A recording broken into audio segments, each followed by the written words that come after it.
kata syarih,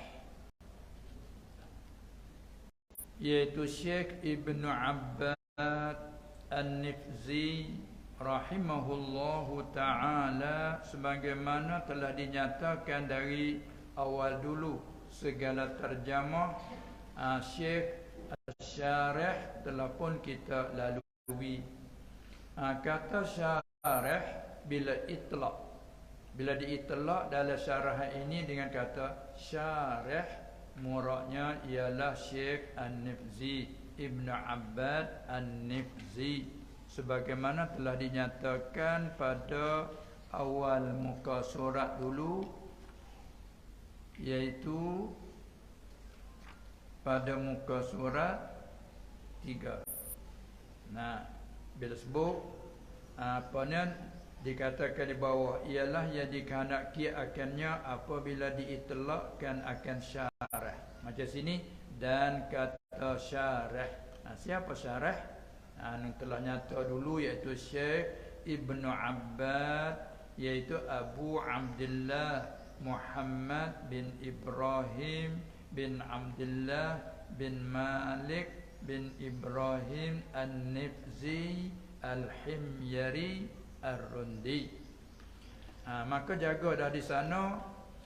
Maka di sini katanya, dan kata syarah Syekh Ibnu Abbad An-Nifzi rahimahullahu ta'ala, bermula asbab, iaitu kembali kepada matan hikmah yang kedua, iradatu kat-tajrid ma'a iqamatillahi iyyaka fil asbab minasyahwatil khafiyah ilah.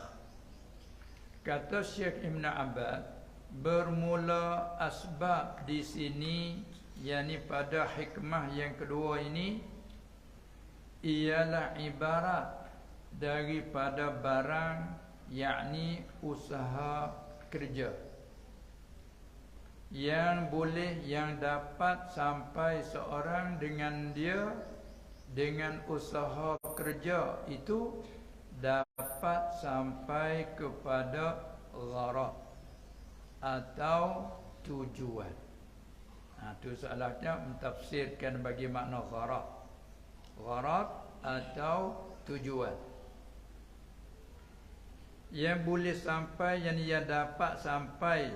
Sini mungkin tak guna perkataan boleh.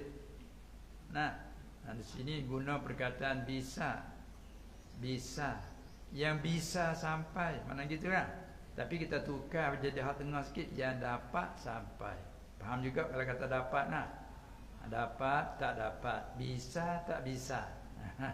Orang petani guna dapat dan guna boleh. Boleh tak boleh. Takut tak faham, lalu kita tukar perkataan dapat. Makna asbab itu ibarat daripada usaha kerja. Usaha kerja yang dapat sampai oleh seorang dengan dia, yang dengan sebab dia dapat sampai kepada gharad atau tujuan apa saja. Tu lajar sana, lajar sini apa saja. Baik. Jadi contohnya kita dalam menuntut ilmu, sesuai dengan kita sedang menuntut ilmu, maka diri menuntut ilmu telah masuk dalam asbab. Kalau kita di dalam bekerja, usaha kita apa kerja, baik dari seginya berniaga, bercocok tanam, bertukang dan lain-lain, itu panggil asbab untuk mencapaikan akan rezeki, pendapatan dari Allah Subhanahu Wa Taala. Begitu kita orang di dalam menuntut ilmu, usaha bersungguh-sungguh dengan menghafalkan matan-matan, hafal Al-Quran dan mutala'ah, muzakarah, itu supaya sampai dengan dia kepada pendapatan rezeki ilmu dari Allah. Itu maqam asbab. Lalu katanya, itulah murah asbab yang dicapai akan dia pada murahnya asbab, iaitulah barang yakni usaha kerja yang boleh sampai, yang dapat sampai seorang dengan dia, dengan sebab dia kepada gharat atau tujuan apa saja yang dicapai akan dia dalam dunia. Itu sebagai asbab adiyah. Nah, kita maksud kita gharat, tujuan, kalau katanya kenyang, makanya asbab nak ke situ ialah makan. Bila makan, arti makan akan makanan. Maka nak dapat makanan, asbabnya ialah mencari. Panggil tak mencari? Tak. Tak panggil mencari di sini. Mencari juga. Sebab nampak tak faham mencari. Mencari ilmu, menuntut ilmu, mencari rezeki. Itu orang petani guna mencari. Nah, talab. Itu semua tu panggil asbab. Apa dia? Dengan dia kepada gharat atau tujuan apa saja yang dicapai akan dia dalam dunia. Tu panggil asbab yang dikehendaki dalam mata hikmah kata iradatu tajrida ma'a iqamatillahi iyyaka fil asbab. Artinya bermula kehendak engkau akan sunyi daripada berusaha. Engkau kehendak tak mau berusaha. Seolah-olah kita mahu kepada ilmu tapi tak mau berusaha, tak mau menuntut. Itu dikatakan panggil syahwat. Nah, panggil syahwat. Nah, keinginan nafsu panggil. Nah, itu putus tilik daripada laduni dari Allah. Allah nak bagi kepada siapa yang dengan tidak menuntut, itu kuasa dia. Tengok terkadang orang Rasul seperti Nabi Allah Musa alaihissalam. Nah, kadang-kadang walaupun dia Rasul dapat wahyu dari Allah, ada juga di antara yang dia tak dapat ketahui. Sehingga ia bertemu dengan seorang hamba Allah Subhanahu Wa Taala yang diberi ladunni dari Allah terus kepadanya, itu Khidir alaihissalam atau kebanyakan ulama tafsir. Sedangkan Khidir itu hanya wali atas satu kaum kata, bukan nabi. Ada pula satu kaum kata nabi bukan rasul. Ada juga yang mengatakan rasul. 3 perkataan. Maka selalu kita yang masyhurnya dengan perkataan yang pertengahan, iaitu nabi. Itu masyhur di lidah kita panggil Nabi Khidir kan. Jarang sebut wali Khidir. Kalau kata wali Khidir siapa? Kalau kata Nabi Khidir, ya. Kalau kata Rasul Khidir pun jadi muskil juga. Itulah yang masyhur di kita serta kaum yang pertengahannya Nabi. Walaupun demikian, atau kaum mengatakan Khidir itu Rasul, sekalipun kalau kita kira ada segi darajat, martabat, kelas dengan Musa jauh berbeza, kerana Musa itu Nabi lagi Rasul daripada ulul azmi kan. Martabat dia tu tinggi. Nisbah dengan Khidir tadi. Tapi ilmu pengetahuan terkadang Musa juga tak dapat ketahui, sehingga sanggup ia mencari, menemui dengan hamba itu. Nak belajar dengan mereka. Sehingga Allah Ta'ala apa dia tu tak bagi kepada Musa, kerana Musa itu Allah Ta'ala bagi ke dia ketika itu syariat zahir. Hingga sampai Khidir melakukan sesuatu dengan membunuh kanak-kanak bayi kecil. Kanak kecil dia tidak bersalah, pada zahirnya tidak bersalah, segi syariat pun tidak salah. Tiba-tiba apa dia Khidir membunuhnya. Sebelum itu ketika dia naik bahtera kapal, Kan? Khidir juga membuang, mencabutkan suatu apa dia papan. Panggil papan lah. Papan lah. Semuanya itu kalau kita tengok dari segi tengok dan lurah tani tu. Sini faham tak tengok? Faham juga. Faham juga tak apa. Jadi terpaksa kena tanya selalu nah, takut tak faham tak ada artinya. Tak ada arti kalau tak selalu tanya. Dah faham cukup tengok. Kalau kita tengok, kalau kita lihat guna kan. Lihat buangkan ha jadi lihat. Kalau kita lihat di segi zahir. Nah, semua kerjaan yang dilakukan oleh Khidir itu rupanya zalim. Zahir tak?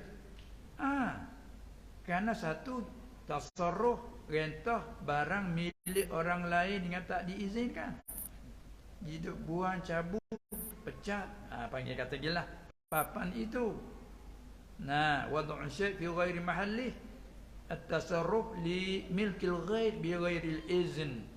Itu zalim, yakni pada pandangan zahir ataupun syariat.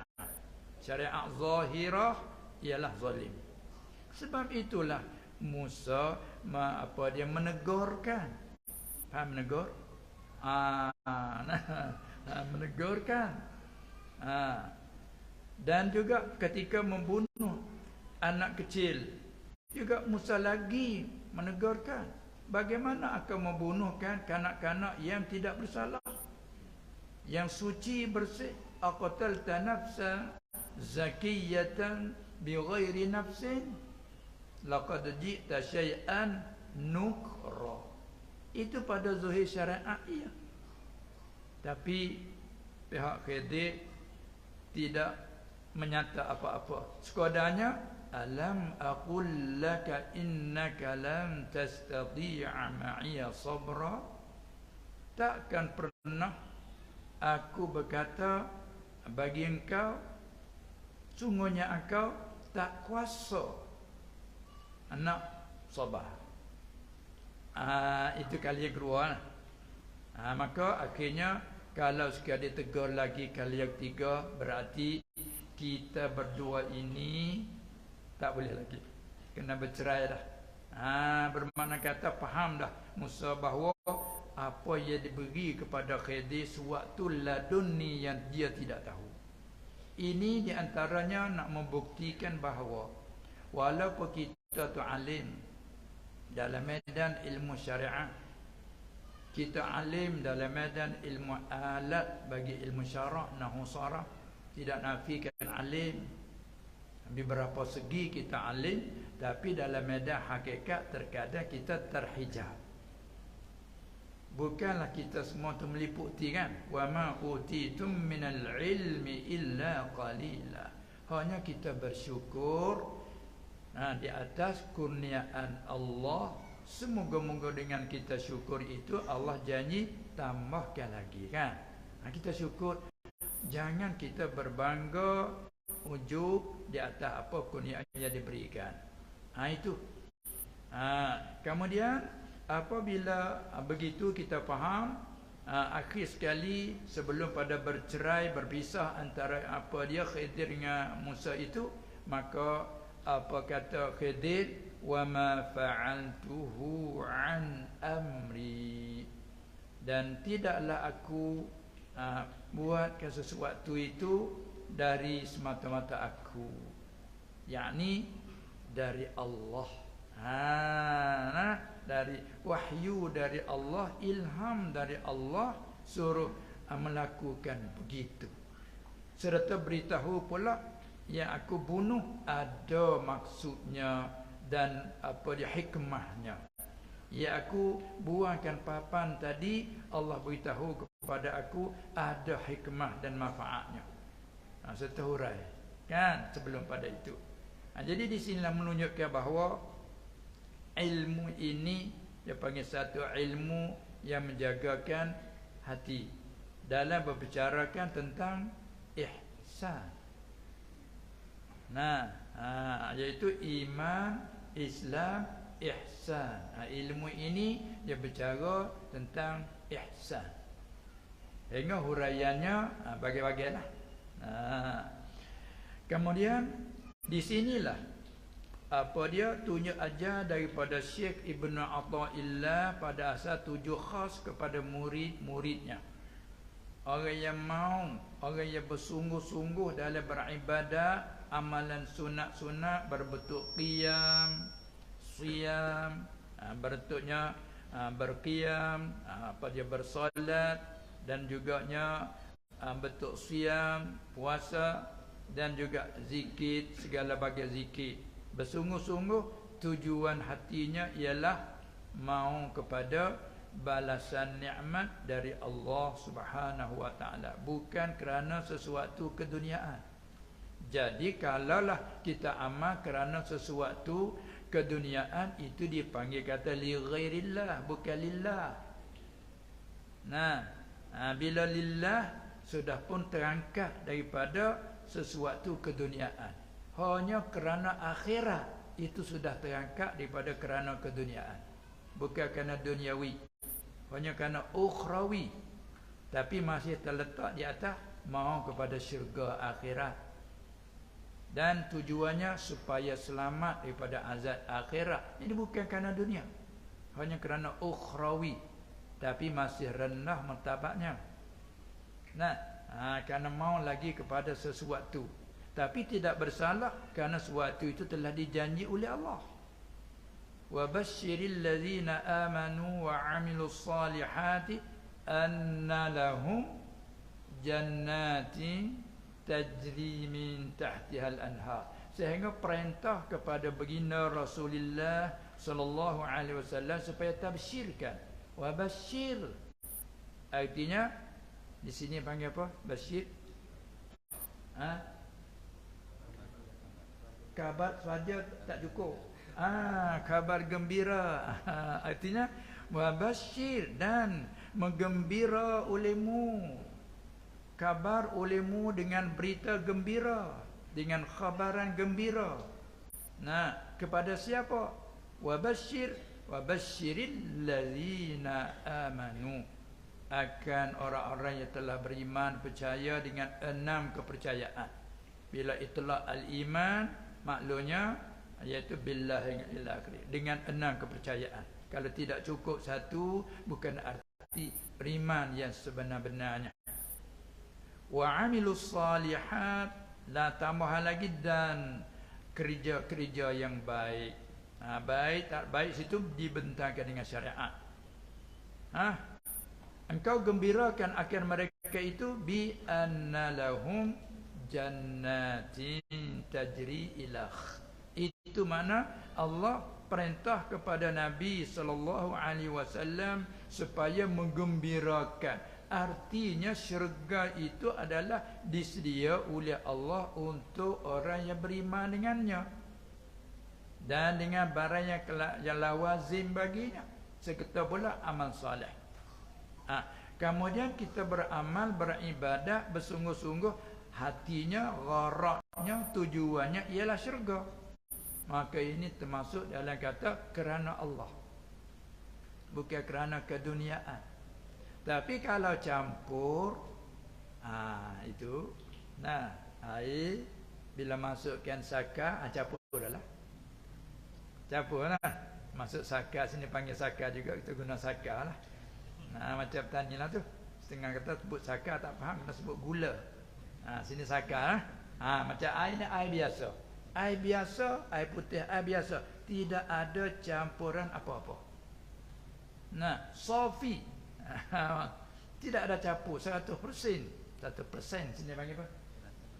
Persen. Gitu. Dalam lahjahnya persen. Orang tadi guna persen. Persen. Jadi kalau kita masukkan sedikit, sedikit kita masukkan garam umpamanya, maka ada campuran. Atau masukkan sedikit saka, ada dah campuran. Demikianlah kita amal, baca Al-Quran. Apa dia, kita berzikir, tapi mari kita ada campur sikit kerana keduniaan. Murah rezeki dunia. Supaya orang tu kasih. Itu tak panggil masuk sedikit saka. Masuk saka sikit dah tu. Tak, walaupun tak banyak, ada yang masuk zakar, ada sikit tu. Lalu ulama membicarakan amal ada campuran yang begitu tu, bagaimanakah? Adakah pahala itu masih ada ke dah tidak ada? Khilaf 3 pendapat ulama. Kata Syekh Izzuddin bin Abdul Salam, tidak ada pahala, hanya dapat yang tadi saja. Sebab kita campur, tapi tidak ada berdosanya. Sebab apa? Sebab dia janji juga baca surah Al-Waqi'ah, kata macam mana? Tak kemurah rezeki. Maka kita pun tupu baca Al-Waqi'ah, surah Al-Waqi'ah, nak kepada murah rezeki. Tu masuk sedikit zakar. Tak ada salah, pasal dia janji daripada hadis juga. Tapi pahala akhirat ada ke tidak? Itu dikata tidak ada yang dapat ini murah rezeki. Tapi kata Imam Ghazali rahimahullah ta'ala, ini terpulang kepada ba'is. Kebangkitan yang membangkit bila kita nak amalkan surah Al-Waqi'ah, apa yang lebih utamakan? Utama kita pahala akhirat. Cuma sedikit saja memasukkan zakar tadi. Jadi waktu pula kepada kalau ba'is akhirat tu lebih banyak, maka sekadar yang lebih itu dia pahala. Kalau sama tak ada. Itu kata Imam Ghazali rahimahullah. Tapi kata setengah pula pendapat Ibn Hajar Al-Haytami rahimahullah dalam mentafsirkan faman ya'mal misqala dzarratin khairan yarah, artinya kalau kita ada juga niat sedikit kebajikan, maka dapat cara sedikit. Allah Taala kata faman ya'mal misqala dzarratin khairan yarahu, akan boleh lihat. Maka lihat saja tak ada arti kalau tak capai. Tengok, lihat mana nak cari, tak boleh, tak ada arti ya. Lihat setelah dapat capai. Ala kulli hal 3 pendapat ulama khilaf tetap pahala dapat ke tidak apabila kita amal ukhrawi campur sedikit dengan duniawi. Itu. Jadi untuk kita nak meningkatkan dari situ, kita buangkan duniawi, hanya ukhrawi. Itu baru lillahi ta'ala. Panggilnya itu panggil ikhlas. Tapi martabatnya masih rendah. Karena lillah, kata lillah kerana lagi ada lagi kepada syurga Allah. Apa kata ada lagi. Martabat yang rendah. Lalu itulah kata di sini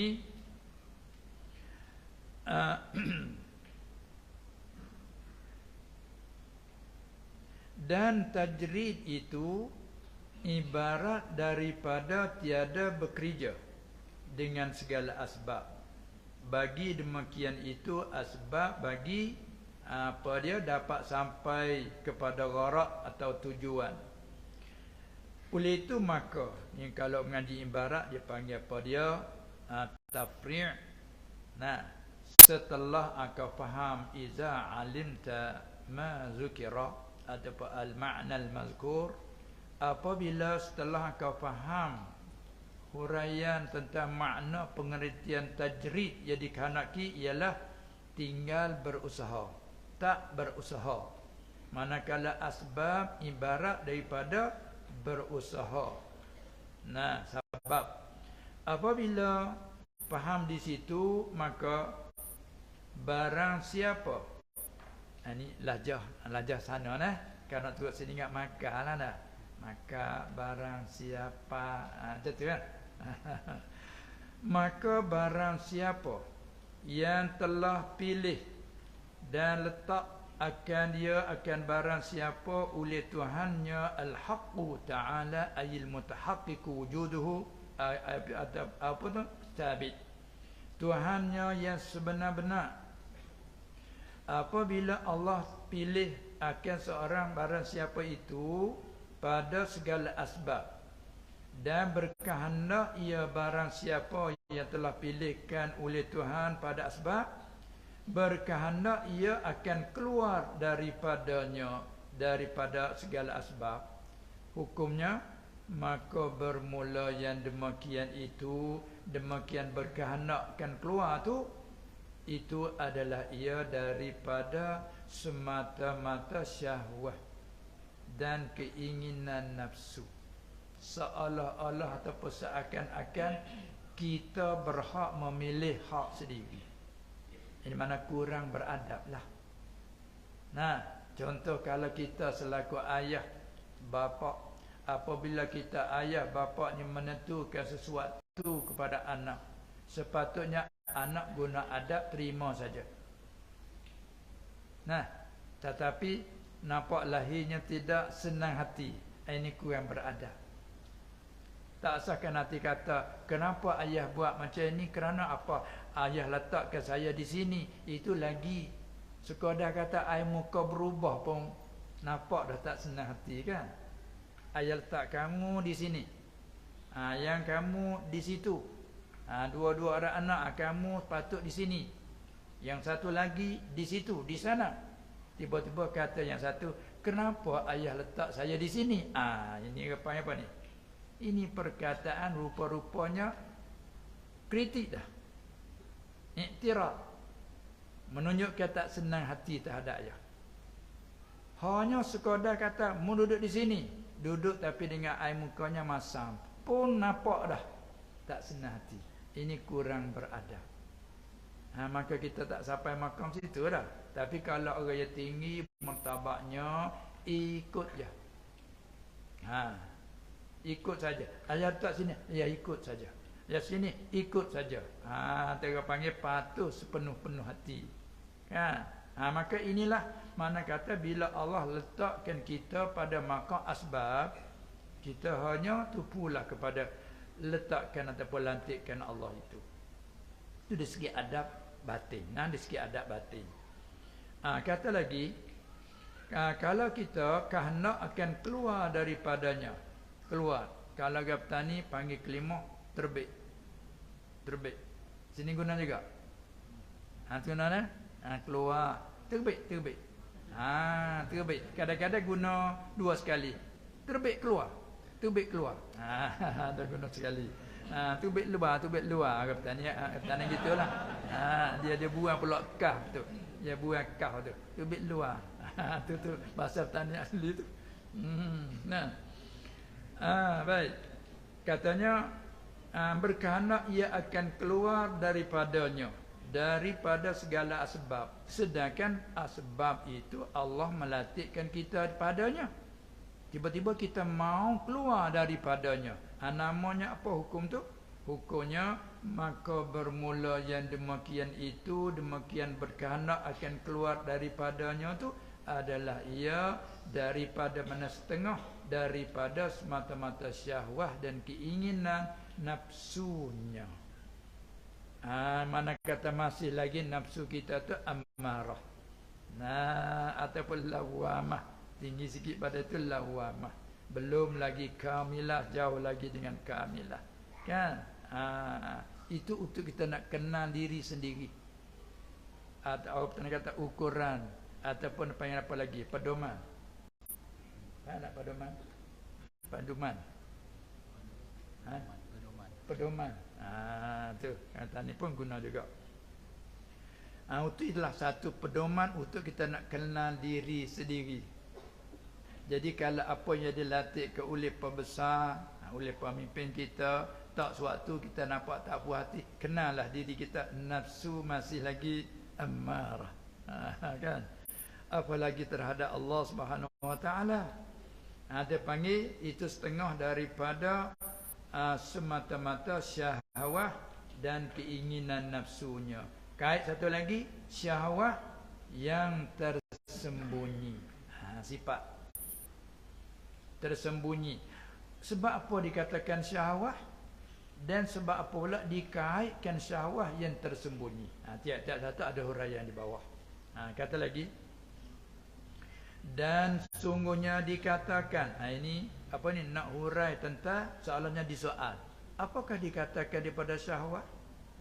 Lalu jawab, dan sungguhnya dikatakan bahawasanya ia, apa ia, berkehendak ia akan keluar daripada asbab yang telah dilantik oleh Allah itu, dikatakan daripada syahwat.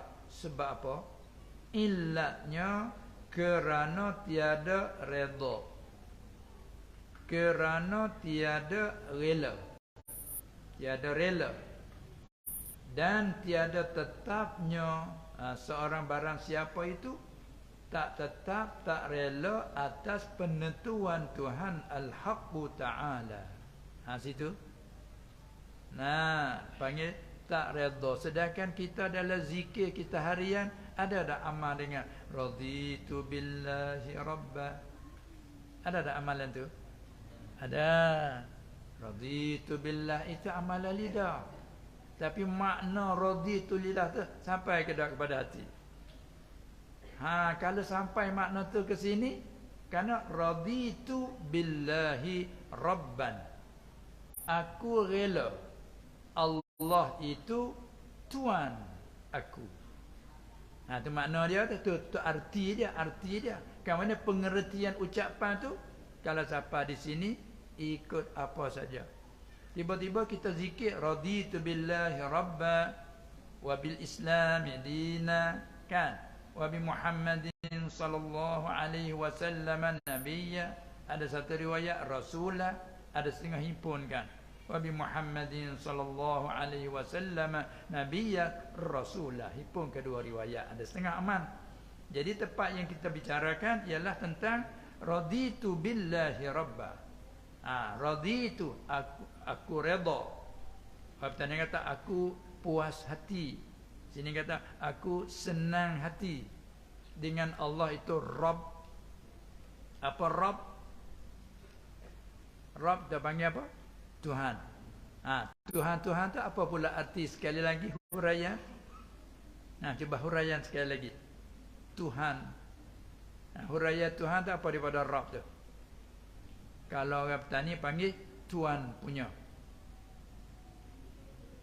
Aku redha, aku berpuas hati, aku tenang hati dengan Allah itu Tuhan. Tuhan. Orang petani kata Tuan punya. Macam mobil, siapa Tuan punya? Rumah ini, siapa Tuan punya?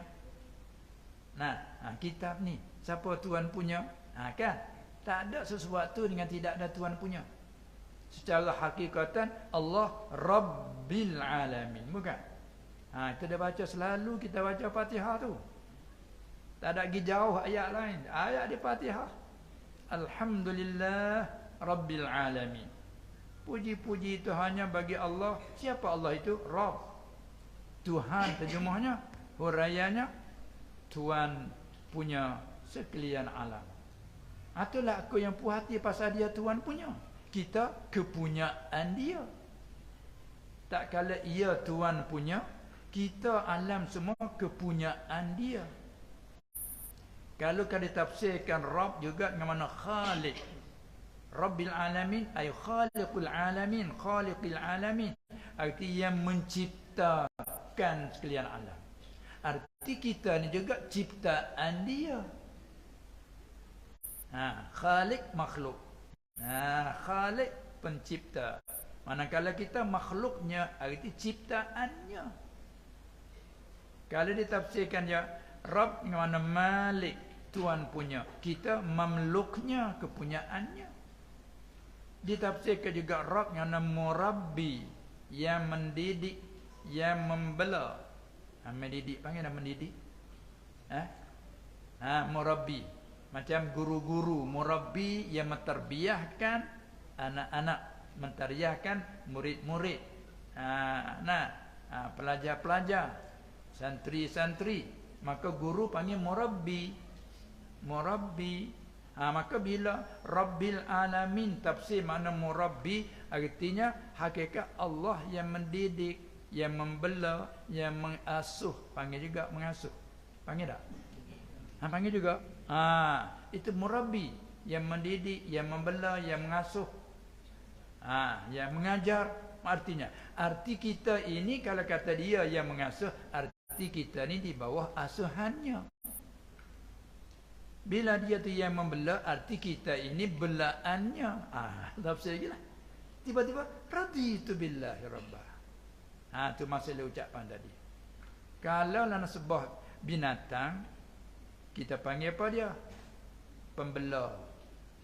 Gemala orang petani panggil. Sini tak cakap. Gemala cakap. Cakap juga. Oh, cuma beza sikit macam mana? Gembala. Gembala lembu. Gembala kambing. Artinya pembela itulah. Gembala itu kembali kepada pembela itulah. Tu dia. Itu makna Rabb. Banyak sangat arti dia tu. Sebab itu kata makna Quran semua itu terkandung di dalam makna Fatihah. Rabbil Alamin. Sebab dia mulai dengan dia Al-Fatihah kan. Mulai pembukaan dengannya, permulaan dengannya. Kita nak baca ayat apa surah pun mulai dengannya. Itu. Bukan saja buat mulai bacaan, makna segala makna Quran terkandung di dalamnya. Segala puji-pujian kita dah puji makhluk, puji Allah sendiri, puji apa saja termasuk dalam alhamdulillah. Kan? Alillah. Bila kita bercakap segala makhluk apa semua sekali masuk dalam kata al-alamin. Bila bercakap pula tentang kemurahan itu masuk dalam arti ar-Rahman. Bila bercakap dari segi kasihani, kasih sayang apa semua masuk dalam ar-Rahim. Tak sunyi pada itu. Bila qisah, bila bercakap akhirat, hal akhirat, ahwal haru-hara akhirat masuk dalam maliki yaumiddin. Kerana yaumiddin atau yaumil jaza. Dia bercakap hal syurga dengan apa nikmat dan apa semua sekali masuk dalam maliki yaumiddin. Mana-mana ayat dia membicarakan tentang kita ni apa dia ibadat kepada Allah, kita ni hanya minta pertolongan daripada Allah, semua masuk dalam iyyaka na'budu wa iyyaka nasta'in. Kan? Dan doa kita minta petunjuk dari Allah. Jalan yang betul, jalan yang lurus, masuk dalam ihdinas siratal mustaqim. Ayat mana bercakap hatu masuk situ. Manakala pula bercakap kisah dalam Quran pula bercakap tentang kisah Nabi-Nabi dulu, kisah orang-orang salih. Maksud dalam kata siratal ladzina an'amta 'alaihim.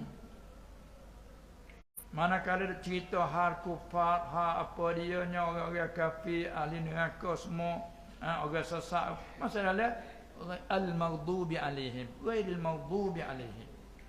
Bila segala orang sesat cakap masuk dalam ad-dallin. Tak ada dah percaraan kita.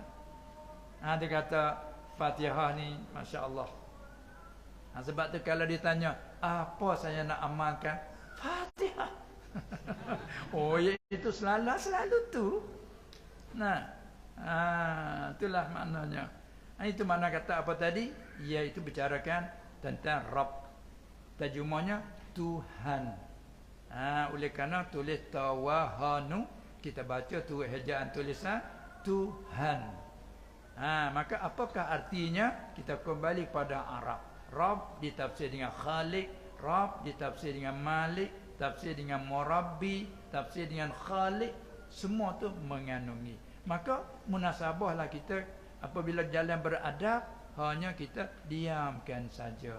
Sampai orang arif dia tetap dan tenang di atas segala apa yang direntah oleh Allah. Tapi mereka itu yang dipilihan Allah lah. Kita mau juga ke situ, tapi dalam perjalanan dalam perjalanan kita panggil salik. Kita dalam perjalanan. Di mana sekarang? Masih dalam perjalanan. Bila sampai wallahu a'lam. Tapi akan sampai. Itu dia, walaupun mati dalam perjalanan syahid. Kata gila. Itulah. Ni supaya kita faham dalam pembicaraan dia itu. Sebab kita ini halus sangat perbicaraan dia. Sebab dia bercara dalam maqam ihsan, sebagai nak mensempurnakan iman yang telah kita ada, nak mensempurnakan amal soleh yang telah kita lakukan. Semua tu taufik dari Allah kan. Ilmu ni ialah ihsan. Oleh yang demikian, dari segi cara adab, kita nak sopan santun dengan Allah Subhanahu Wa Taala, mesti kita beradab. Kalaulah kita dilantik oleh Allah dalam makam ikhtiar usaha, tiba-tiba kita mari mau hati nak bertenang diam diri dengan tak mau berusaha, ini syahwat namanya. Nah, keinginan nafsu namanya. Sebab apa panggil syahwat?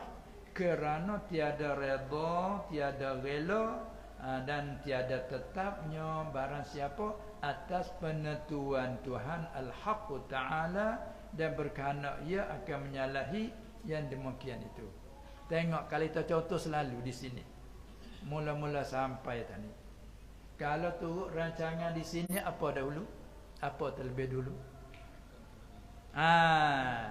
Rancangan kita apabila sampai nanti makan kenduri dulu. Tetapi terjadi tak begitu. Jadi baca dulu. Ini siapa yang menentukan? Sedangkan rezeki makanan sudah disediakan, sudah diidamkan. Bukan kata baca kitab dulu karena belum disediakan. Ada sebab daripada situ? Tak.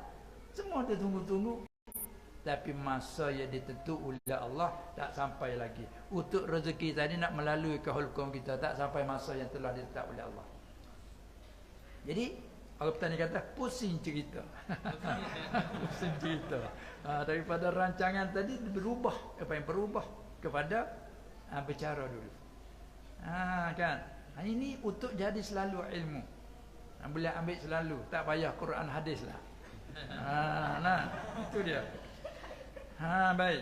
Itu dipanggilkan syahwat.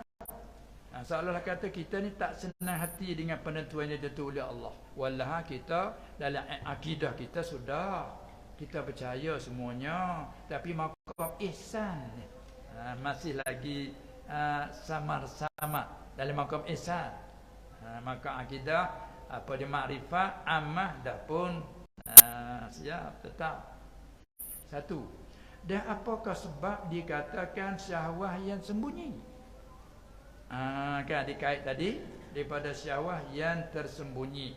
Arab dia kata apa dia, minasyahwati khafiyati. Kait tu. Apa sebab dikatakan sembunyi? Dan sungguhnya dikatakan ia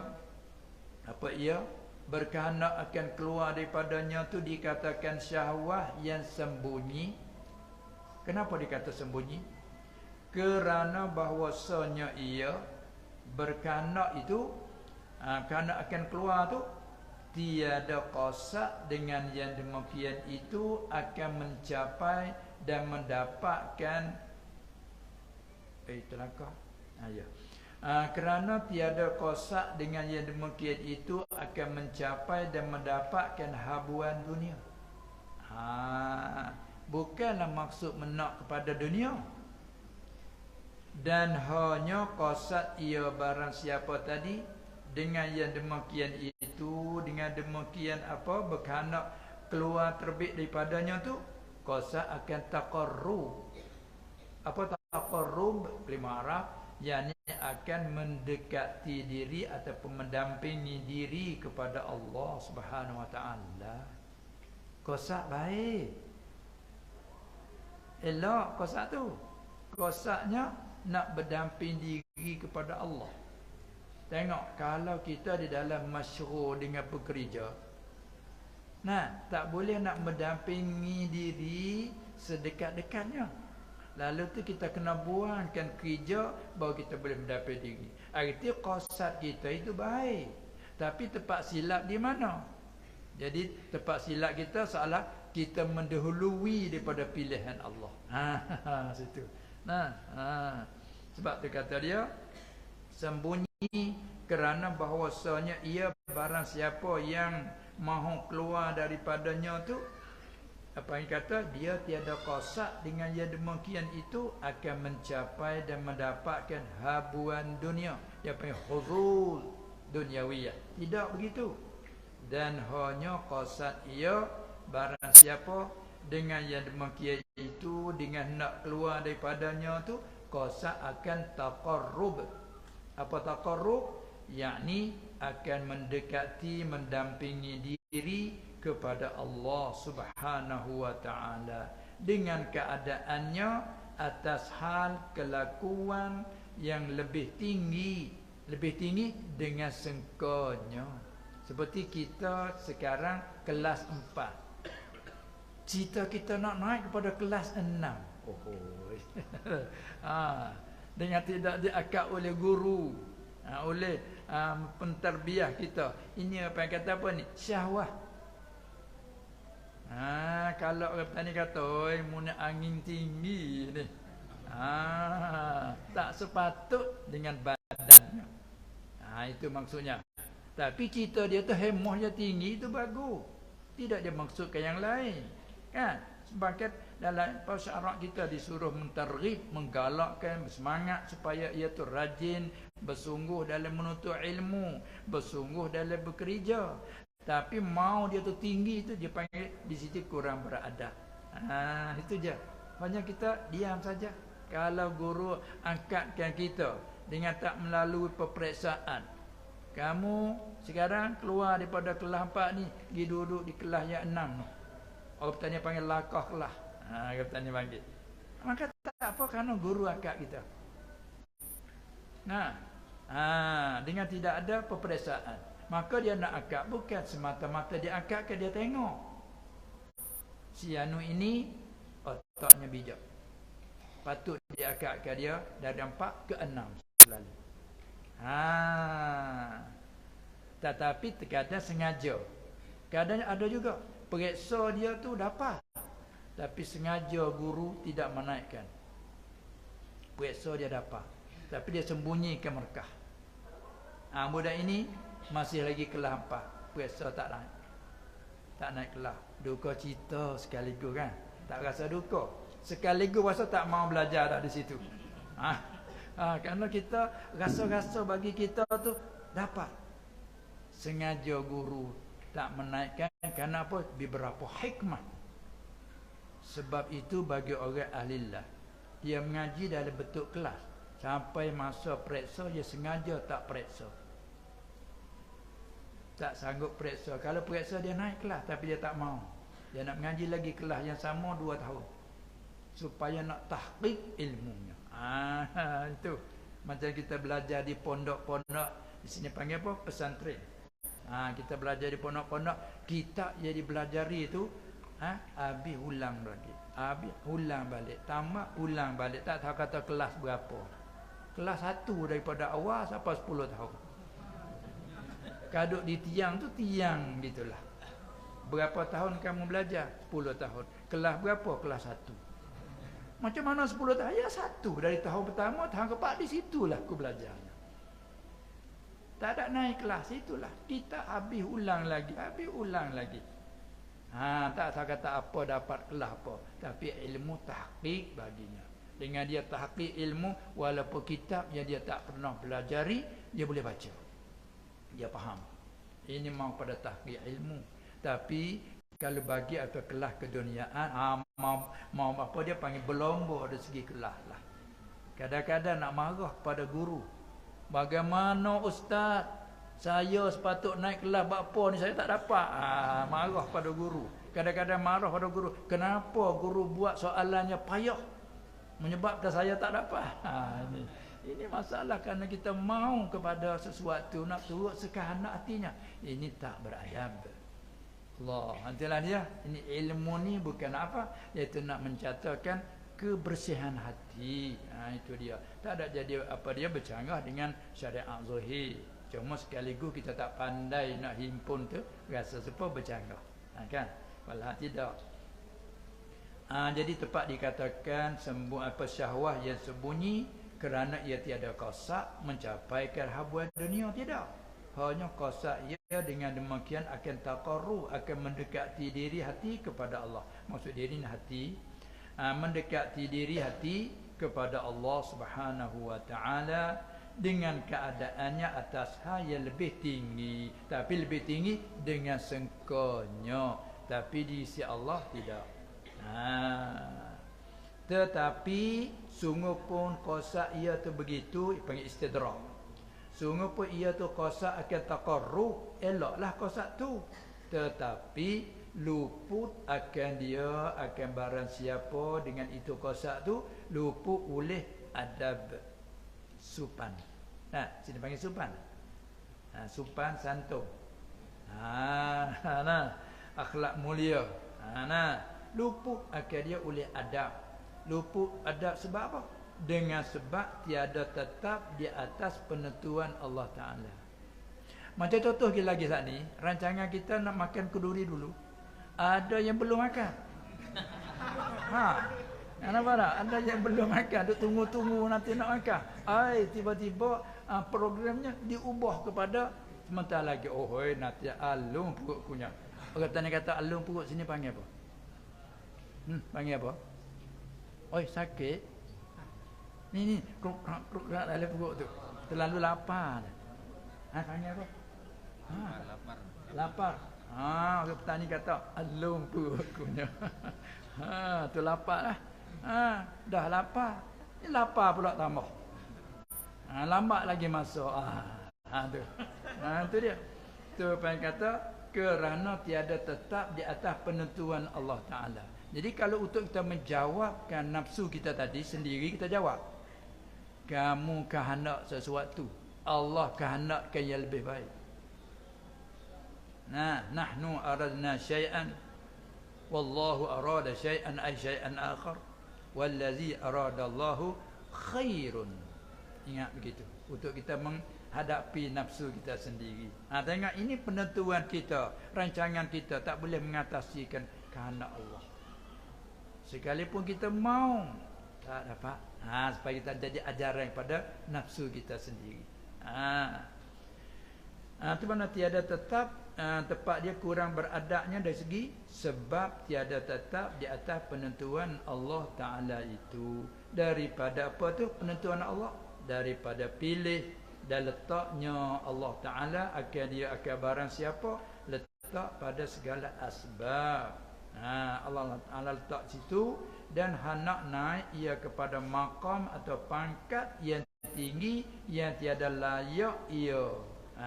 Pangkat yang tinggi itu tiada layak dengan dia, dengan barang siapa pada ketika itu, ketika pilih letak oleh Allah pada asbab. Hanya kita mau tu perkara yang baik, tapi masa tu belum sampai masa. Allah. Cukuplah setakat itu dulu. Dan berkata ia lagi, yakni syarih rahimahullah ta'ala. Cukuplah. Wallahu a'lam.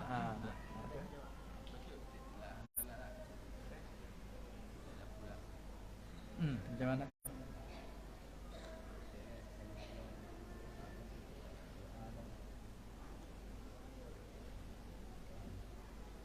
Ada nak tanya apa-apa mana? Tanya macam ya.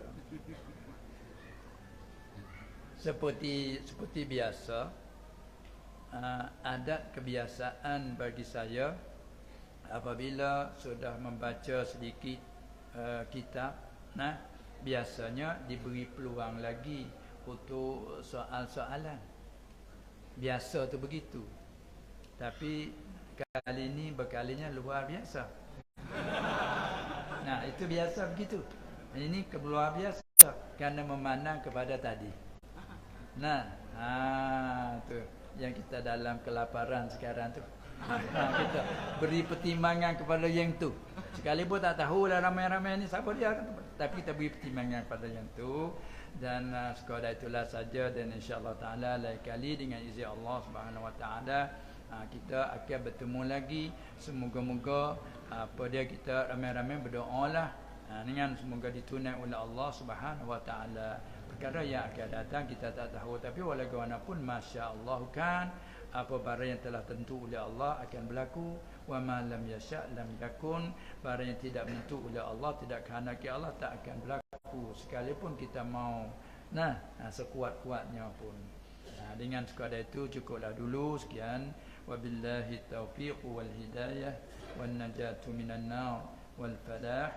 السلام عليكم ورحمة الله وبركاته.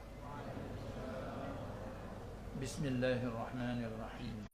الحمد لله رب العالمين، والصلاة والسلام على سيد المرسلين وعلى آله وأصحابه أجمعين. اللهم إنك عفو كريم تحب العفو فاعف عنا. اللهم اغفر لنا ولوالدينا وارحمهم كما ربونا صغارا، ولأزواجنا ولأولادنا ولذرياتنا ولمشايخنا ولأصحاب الحقوق علينا ولجميع المسلمين والمسلمات والمؤمنين والمؤمنات الأحياء منهم والأموات. اللهم إنا نسألك السلامة والعفو والعافية في الدين والدنيا والآخرة والأهل